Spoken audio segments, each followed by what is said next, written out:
transformarei numa grande luz,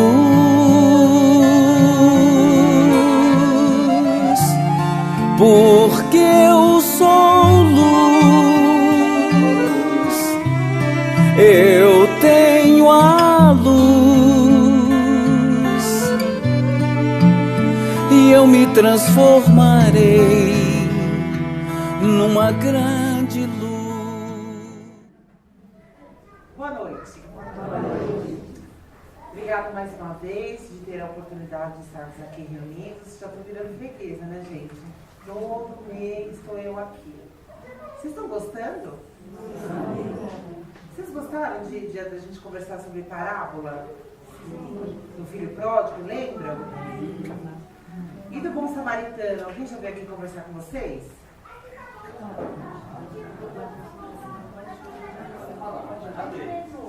Faz tempo? Tá bem fresco na memória? Como é que tá? Gente, pode participar aqui. Ó, tá fresco? Querem conversar sobre comportamento espírita? Vocês podem escolher. Podem escolher. Nas parábolas, eu busco, além de trazer a parábola de essa historinha, contextualizar. Como a gente conversou na do filho pródigo. Mas a gente pode refletir sobre esse outro tema, que é comportamento espírita. Vocês podem escolher o que vocês querem.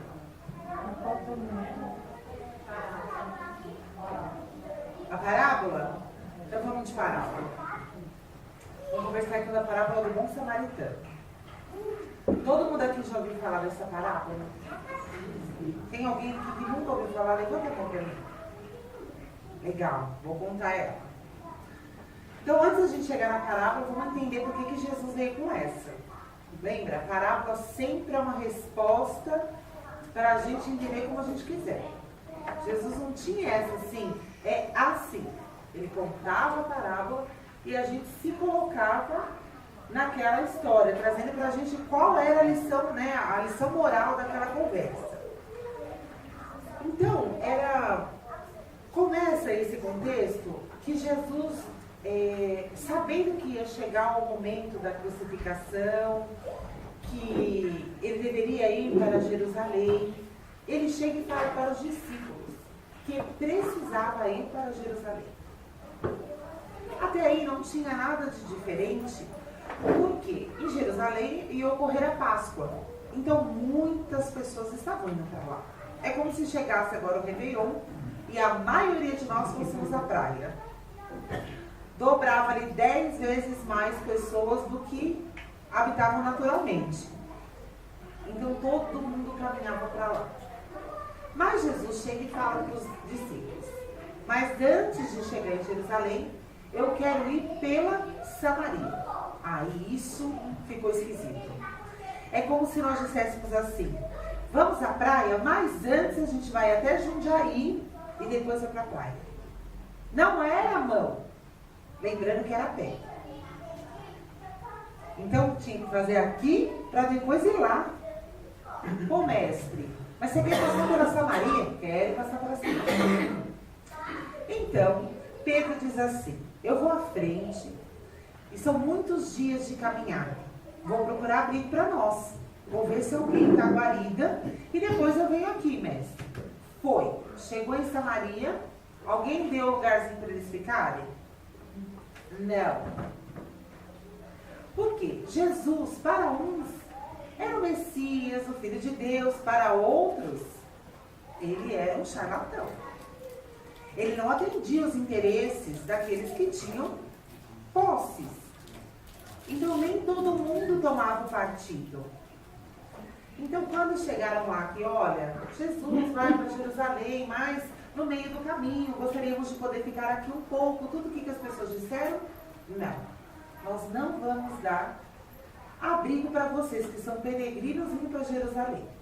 Passando aqui em Samaria? Não. Porque Samaria e Jerusalém eram inimigos. Lembra do começo, as 12 tribos? Aí separaram por interesses, ficaram 10 tribos, as outras 2 de Jerusalém, 10 de Samaria. Por que eles brigaram? A turma de Samaria queria louvar a Deus lá no Monte Gerazim. A turma de Jerusalém queria ir lá no Monte Sião. Achavam que Deus estava num lugar, num determinado ponto, e aí já discordaram. Então passar para ir a Jerusalém era passar pela tribo inimiga antes de chegar lá. Além de ser fora de mão, os interesses não batiam. E Jesus queria fazer isso. Quando Pedro leva que não vão abrigar Jesus, ele volta para falar para ele: olha, mestre, ninguém quer dar lugar para a gente ficar nessa caminhada. Você quer que eu peça para descer fogo do céu sobre esses que negaram? Porque tinha um mito que dizia assim, que todos aqueles lá de Samaria deveriam dar lugar, dar abrigo para os peregrinos. Se eles não fizessem isso, porque lá todo mundo peregrinava, era muito cansativo. Se eles não dessem aquele momento das pessoas se refazerem, fogo do céu cairia sobre aquela família e os seus. Então, tinha uma pressão também do alto ali para dar lugar para as pessoas que passavam. E mesmo assim, eles não aceitaram. Foram contra aquele mito que tinha uma força sobre eles. Desejaram pagar o preço de, se vai cair fogo, cai, mas eu não vou dar abrigo para o Messias. Aí Pedro chega para Jesus, mas um ato assim de amor, de devoção. Mestre, você quer que eu peça que caia fogo sobre aquele povo? E Jesus diz o quê? Eu não vim destruir nada. Eu vim cumprir a lei do amor. Pedro já entendeu que não era uma boa coisa pedir fogo. Jesus não se intimida. Segue teu rumo. Aquela passagem, lembra? 40 dias no deserto, sem comer, sem beber, sem dormir? É essa viagem que Jesus faz. Quando ele chega em Jerusalém, então imaginemos, eu não consigo imaginar, né? Mas quem conseguir aqui 40 dias sem comer, sem beber no deserto, eu teria morrido, certamente. Mas Jesus e sua turma conseguiram fazer essa peregrinação. Quando eles chegaram em Jerusalém, tinha muita gente na cidade. Eles se deparam com o quê? Lembram dessa passagem? Com o doutor da lei. Jesus não chegou lá, tirou a sandalinha, tomou uma ducha, comeu alguma coisa, não. O senhor doutor da lei estava esperando o tal Messias. Doutor da lei naquela época era aquele que conhecia as leis, né, uma elevação, conhecia o que se sabia dos ensinamentos de Deus, porque Moisés já havia trazido, conhecia o Pentateuco mosaico. Quando Jesus chega, ele fala: bom, agora eu vou conversar com esse tal Jesus. Ele chega para Jesus e pergunta: como fazemos para receber essa vida plena, o reino dos céus? Jesus muito calmamente responde. Embora tivesse as suas necessidades físicas serem atendidas, ele para fazer essa conversa com o doutor da lei. Então, a primeira coisa que Jesus fala: o que está escrito na lei? Porque aí ele delimita a conversa. Nós estamos falando da lei de Moisés. Então, assim, como que a gente faz para alcançar o reino dos céus? Então, o que diz a lei? Então, ele traça uma pauta de conversa. O doutor da lei conhecia. Naquele momento, as leis, né, esse Pentateuco, eram compostos de 614 mandamentos, que foram depois resumidos nos 10 mandamentos, né, que Moisés traz para nós, e que depois foi resumido nos 2 maiores mandamentos, que é amar a Deus com todo o seu coração, toda a sua alma e toda a sua força, e o próximo como a ti mesmo. Então ele fala: como é que está, né, o que está escrito na lei? O doutor da lei respira fundo e resume a lei de 1000 anos, aqueles 614 mandamentos, e ele diz que amarás a Deus e o teu próximo. Jesus fala: então faz isso e viverás. Ou seja, simples assim. ele não se deu por contente. Não se deu por contente. Porque essa parte de amar a Deus era muito fácil para eles. Desde sempre eles aprendiam, repetiam aquele 3 vezes por dia. Né? Abaixavam lá, saudavam. Aquele contexto, o Velho Testamento, eles sabiam o tempo inteiro, eles ficavam proferindo aquilo. Então, amar a Deus no entendimento deles, quando eles diziam assim, que era de todo o coração. Para eles, o raciocínio, o pensamento estava no coração. Então, no coração estava o sentir e o pensar. Então, amar a Deus precisava que essas duas situações ocorressem simultaneamente. Não dava para sentir um amor e não pensar naquele amor. Eles diziam que era como uma colcha de retalho. Se você pensa uma coisa e sente outra, não tem como entregar-se completamente a Deus. Alma. Eles entendiam que havia um espírito e um corpo e que elas não se separavam. E de toda força. Força para eles tinha um entendimento de material, de dinheiro. Toda a sua riqueza era destinado a amar a Deus, né? Aos templos, a colaborar. Então tinham que ter esses 3 entendimentos para amar a Deus. E o próximo como a ti mesmo. Quem era o próximo deles? Porque haviam 2 linhas de pensamento.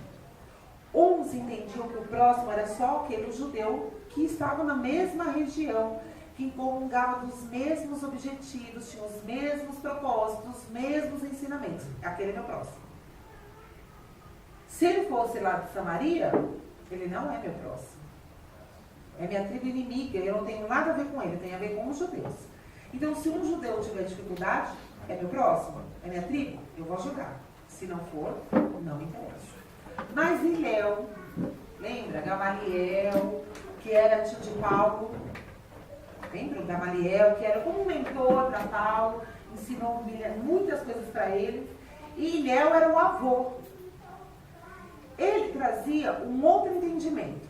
Que o próximo, como havia dito Abraão, porque os patriarcas diziam da terra prometida, Canaã, que Abraão, quando ele passa ali os peregrinos, ele diz que eles são irmãos. Então ele fala que Abraão, já muito antes de Moisés, traz que todos somos irmãos, mas era uma linha assim de minoria, que entendia que irmão éramos todos nós, a maioria e por interesses. Então, Jesus fala, quem é teu próximo? Né? Porque se é para amar a Deus e o próximo, o doutor da lei, sabendo dessas 2 vertentes e querendo saber do que Jesus se manifestava, qual era a verdade dele. Então ele pergunta para Jesus, mas quem é o meu próximo? Porque aí Jesus ia ter que dar uma vertente, né? Se ele está ali com a turma de Gamaliel ou se ele está com a turma de Jerusalém.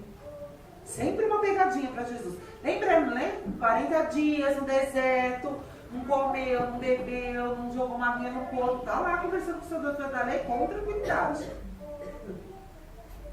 Quando ele pergunta quem é meu próximo, aí Jesus coloca a palavra. Então teve todo esse contexto, os samaritanos negaram guarida para ele, eles atravessaram, estavam ali com necessidades básicas. O doutor da lei falou, agora eu pego esse Jesus. Numa manifestação que estava lotado de gente lá em Jerusalém para a Páscoa. Quem é meu próximo? Aí Jesus, tranquilamente, conta a parábola do bom samaritano. Então ele começa. Bom samaritano, ele estava falando para um judeu, inimigo do samaritano. Pedro deve ter enfiado a carinha dele não sei onde, porque ele não queria tacar fogo no povo. Ele queria tacar fogo no samaritano, eles não deram guarida. Aí Jesus começa, bom samaritano. Bom, eu estou falando de uma pessoa que é inimiga do doutor da lei. Eu estou falando para Pedro, tá vendo? Tem bom samaritano, que ele coloca, não é o samaritano, é o bom, ele qualifica. Porque às vezes a gente vai numa cidade, numa região, e a gente encontra pessoas que a gente não se identifica, ou, por exemplo, roubaram algo, a gente foi, sei lá, visitou lá Jundiaí, né, como deu o exemplo, e roubaram um celular. Jundiaí não é composto de uma pessoa. Tem milhares de pessoas lá. Pedro deve ter levado um não de 1 ou 2. Ele generalizou a cidade. Ninguém quis. Ele não foi em todas as casas. Ah, mas ninguém. Ninguém é muita gente, né? Então ele começa. O bom samaritano, ou seja, dentro daquela cidade, Pedro, tem gente boa. Talvez você não tenha procurado. Talvez você não soubesse como pedir esse abrigo. Então, tem um bom samaritano. Viu o senhor doutor da lei? Imagina, a gente está no território inimigo e começa essa frase. O doutor da lei se preparou para ouvir a conversa dele. Então ele coloca lá, né, que o bom samaritano é o início dessa parábola. Então ele narra que havia pela estrada, né, à beira do caminho, à beira do caminho, uma pessoa toda machucada. Tinham roubado as coisas dele, tinham batido nele. Ele estava semiconsciente ali, estava apagado no meio da estrada sem nada, roubaram tudo. Se eu levar aqui muitos socos na minha cara, ficar desacordado, me despir inteiro, como é que vocês vão ter indício de quem sou? Porque bronzeado todo mundo era, né? Não tinha bronzeador lá, todo mundo batia canela. Então o teu da pedra não ia poder dizer, acho que é de Jerusalém, acho que é de Samaria. Não ia dar. Lembrando que tinha muita movimentação na região. É a mesma coisa a gente ir lá para agora, para Praia Grande, no Réveillon. Não dá para saber se a gente é da Bahia, se a gente... Não dá para saber. Era essa pessoa que estava ali. Então já vê que a gente vai ter que delimitar quem é o próximo. Não dá para saber. Então aquela pessoa está caída, machucada. Descia de Jerusalém para Jericó. Ou seja, descia de Jerusalém. O que estava acontecendo lá? Um culto, né? Uma pregação, uma reunião antes da Páscoa. Estávamos falando de Deus. Quando a gente fala de Deus, a gente fala do quê? Amor, fraternidade, ser bonzinho. Era isso que estava acontecendo lá. Desce um sacerdote. Quem é o sacerdote? A simbologia daquele que conhecia os ensinamentos do alto, era aquele que ficava no templo, né, rezando, fazendo as oferendas, alguém que sabia dos ensinamentos de Deus. Desce um sacerdote, ou seja, ele ouviu o culto. Embora ele era um ser abastecido dos ensinamentos no templo, mas ele foi até a Páscoa, né, até Jerusalém, e ele desce, ou seja, acabou a palestra aqui, nós encontramos alguém caído lá fora. Acabou a palestra, a gente está nessa conversa. Abastecidos de Deus. Aí a gente vai para a rua. O sacerdote vê o ser caído e passa reto. Não ajuda. Por que ele não ajudou? Porque o costume da época dizia assim: se um sacerdote, um puro de Deus, encostasse num ser morto, ele ficava impuro. Dependendo de quem ele encostou, dá para identificar se era próximo? Dá para saber quem era aquela pessoa. Não tinha vestes, não tinha utensílios que o identificassem. Dependendo de quem fosse aquele próximo, ele se tornaria impuro. Uma vez impuro, poderia ser banido do templo, ou o ritual para purificá-lo poderia levar muito tempo. Ele iria perder a mamata do templo. Ele quis arriscar? Não. Eu não sei se está vivo ou se está morto. Não vou ajudar.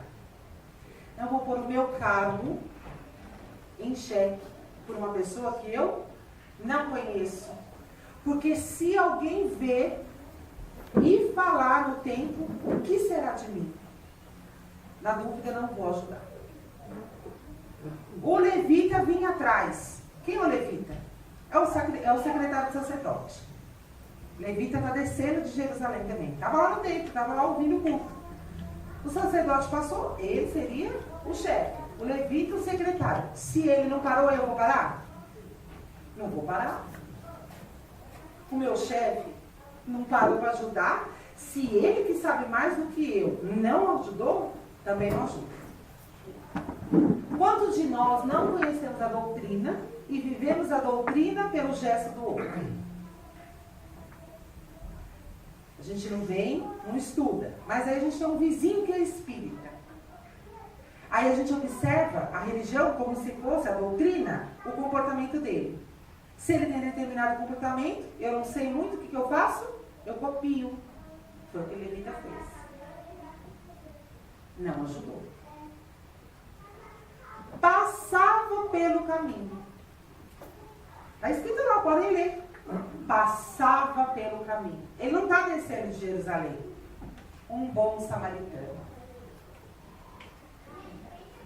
Ele não ouviu o culto. Ele não estava. É como se passasse um homem qualquer aqui na rua e ajudasse o ser que está lá, e nós que estamos aqui ouvindo essa conversa, passássemos batido. Ele não se abasteceu. Passava pelo caminho. Muitos viajavam para vender suas mercadorias. Então subentende-se que esse samaritano ele não estava indo para a Páscoa, porque eram tribos inimigas. Ele passava pelo caminho. Vendo o homem caído, ele parou. Pensou, o que eu faço para ajudar essa pessoa? Então lembra o mandamento, amar a Deus, começa de todo o coração. Parou para pensar o que eu vou fazer. Sentiu, lá está dizendo, foi tomado de íntima compaixão. Quem despertou isso? Deus. Quantas vezes a gente faz coisas que a gente diz assim, não sei, chegou uma hora, me deu um negócio, uma força, eu tinha que fazer. Vamos lembrar que nós somos instrumentos do Pai? E que Ele utiliza os seus filhos para nos ajudarmos mutuamente? Foi tomado de compaixão. Desceu do cavalo. Pegou o azeite e o vinagre. Ou seja, ele agiu de toda a alma. O que ele tinha? O vinagre ele limpou. O azeite ele umedeceu. Jogou o ser no cavalo, foi até a hospedagem e pagou as 2 moedas por dia, pediu para cuidar daquele ser. Vou fazer os meus negócios, na volta, se for mais, eu vou pagar. O que pede o mandamento? Sentir e pensar em comunhão. Ele parou, sentiu. Alma, corpo e espírito precisam agir juntos. Ação. Fez. De todo coração, alma e força. Que era a parte financeira. Tinha 2 moedas, pagou, foi lá na estalagem, colocou, não questionou, ó, e se faltar, depois eu acerto. Os 3 pontos que eram necessários para amar a Deus. E amar o próximo como a ti mesmo. Quem era aquele próximo? Era um samaritano? Era um judeu? Ele perguntou? Interessa, precisa de ajuda. Eu ajudo. Ele não questionou. Ele era um samaritano. Fez tudo o que era necessário fazer e não ouviu a palavra que estava lá na conversa em Jerusalém. Porque ele só passava pelo caminho. Quem é o próximo da perspectiva do caído? Porque às vezes a gente acha assim, o próximo é meu marido, eu durmo com ele, sou casada há 12 anos. Ele é meu próximo. Mas ele é íntimo. Porque podemos conviver com uma pessoa 20, 30 anos. Ele é próximo, a gente janta junto. Ele deita na cama do meu lado, vira de um lado, eu viro do outro, ele não tem nem noção do que passa na minha cabeça e no meu coração. Não tem noção do que passa. Não sabe das minhas aflições. Não sabe como foi meu dia. Não sabe a dificuldade que foi dentro de casa com as crianças. Não sabe. Ele é meu próximo. Minha mãe me pôs no mundo. Ela é minha próxima? Ela sabe o que eu vivo dentro da minha casa? Não faz ela ser íntima, porque é próxima num laço consanguíneo. Próximo é uma ação proativa. A gente se coloca como próximo do outro. Quando eu estou no meu serviço e eu vejo um colega de trabalho em dificuldade, eu vou lá e digo, daqui que eu faço, daqui que eu te ajudo, vamos lá fazer esse fechamento. Eu me torno próximo do outro quando eu me disponibilizo a emprestar ao outro o meu melhor, sem perguntar quem é o meu próximo, o que eu vou ganhar em troca. Eu simplesmente auxilio. E eu me torno próximo. Eu posso ter uma amiga e ela não saber das minhas dores, porque não confio nela. Mas há muito somos amiga, então continuamos de vez em quando nos vendo. Mas não significa que temos intimidade. Quando temos intimidade, a gente olha para o outro, e o outro, pelo nosso olhar, que reflete o nosso íntimo, percebe se a gente está bom ou se a gente não está bem. Quantas vezes alguém chega pra gente que não é nosso próximo, começa a bater um papo, ou chega perto, ou toca na gente, e às vezes, muitas vezes, a gente chora ou desabafa a nossa vida no consultório médico, esperando por uma pessoa que a gente nunca viu, ou num ponto de ônibus, que a gente nunca viu. Mas a pessoa se coloca como próxima, ela chega e puxa uma conversa. Ela olha pra gente e pergunta, mas tá tudo bem? E às vezes a gente abre o coração para uma pessoa que não comunga dos nossos interesses ou do nosso grupo, da nossa panelinha. Mas ela é tomada como um instrumento de Deus e chega até nós para aliviar a nossa dor. Então, quem era o próximo daquele cara? Era o bom samaritano, que ele nunca viu, que talvez depois não estreitem a relação, mas no momento de muita necessidade foi o que estendeu a mão. Imagine o doutor da lei ouvindo isso daí. Porque nós estamos respondendo aqui, Jesus respondendo para o doutor da lei, quem é meu próximo? O doutor da lei precisaria reconhecer que o bom samaritano, o seu inimigo, tem virtudes. É fácil, quando a gente não gosta de alguém, reconhecer que aquele alguém tem virtudes. Que fez deu uma bola dentro, fez uma coisa legal. Ou a gente continua porque não gosta, mesmo reconhecendo lá no fundo que a pessoa fez uma coisa legal, a gente coloca ainda situações para não reconhecer. Então Jesus pergunta a ele, quem é o próximo? O homem caído. O doutor da lei não tem a humildade para dizer assim, o bom samaritano. Não tem. O orgulho ainda é exacerbado. Mas ele diz assim, aquele que agiu com misericórdia. Guimarães Rosa diz pra gente, né, o que é misericórdia. É colocar o coração na miséria do outro. É colocar o sentimento na dor do outro. Porque a gente racionaliza tanto porque que o outro está assim, porque que não está assim, porque fez isso, porque fez aquilo, mas não sente a dor do outro. Então o doutor da lei se resume a dizer, aquele que agiu com misericórdia. Nós estamos agindo com misericórdia? Ou estamos escolhendo quem é o nosso próximo? É o da panelinha? Aquele que fala que a gente está bem, que está bonito, que nos ajuda, que nos agrada? Porque aquele que não atende às nossas expectativas é o inimigo, é da tribo da Samaria. Porque a parábola que Jesus nos conta não tem distinção. O próximo é qualquer um que se colocar em nossa vida para somar conosco. Indiferente da cor, do credo, da religião, do sexo. Se a gente ainda é tomado de tantos preconceitos, como reconhecer no outro um próximo a nos auxiliar? Porque podemos dizer assim, não gosto de pessoas negras. Não gosto. Posso perder a visão. Pode ser uma pessoa negra, me estender a mão e me ajudar a atravessar a rua. Será que se a gente não enxergar com o nosso olho racional, por preconceitos e orgulho, não aceitamos a mão amiga do outro? Por quê? Rotulamos tanto que não podemos reconhecer a virtude do outro.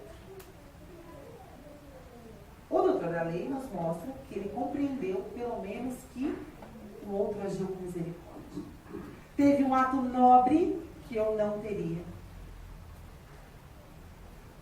Talvez a gente não dê palmas para aquele que faça algo bom que a gente não gosta muito, Mas, no mínimo, reconhecer que teve um ato generoso, um ato misericordioso, e que talvez nós não fizéssemos a mesma coisa que o outro fez, já é um caminho. Já é um início da conversa. Então, quando o doutor da lei responde que foi aquele que agiu com misericórdia, o que Jesus fala? Então vá e faça. Simples assim.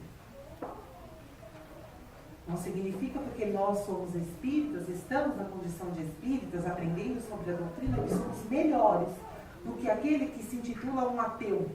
Porque ele pode ter um gesto nobre, que nós, voltando do templo lá de Jerusalém, abastecidos desses ensinamentos, não sejamos capazes de realizar a ação do bem. Então, para nós fica aqui a reflexão. Quem é o nosso próximo? Não vale mais dizer que é aquele que está lá em casa. Porque ele pode não saber do nosso universo interior. Quem é aquele que de verdade nos toca? Pensemos sobre isso. Essa é a nossa lição da semana. Muito obrigada.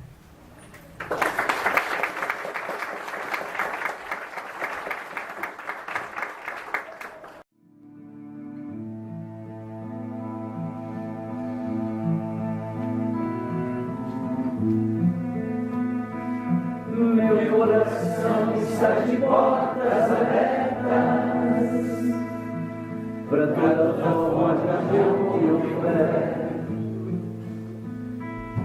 Que a verdadeira unidade habite em mim.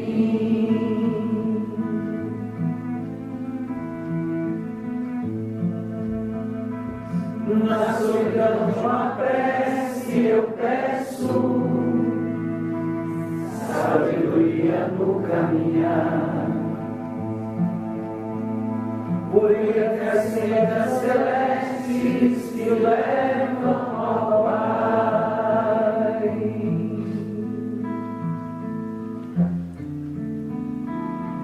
Anjos divinos me ensinem a ser forte, aceitando as minhas fraquezas, seguindo Francisco de Assis, Chico Xavier e Jesus. Porque eu sou luz, eu tenho a luz, e eu me transformarei numa grande luz.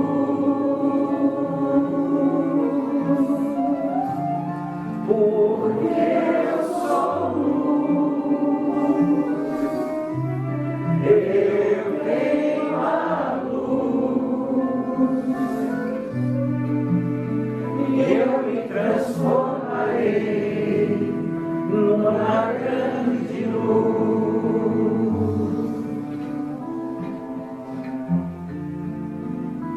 Anjos divinos me ensinem a ser forte, aceitando as minhas fraquezas, seguindo Francisco de Assis, Chico Xavier e Jesus. Porque eu sou luz, eu tenho a luz, transformarei numa grande luz.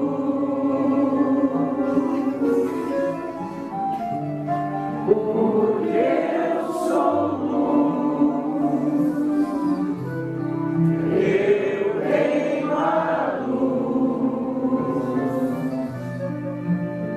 e eu me transformarei numa grande luz. Em nome de Deus, nosso Pai misericordioso, e de seu Filho Jesus, que assim seja, graças a Deus.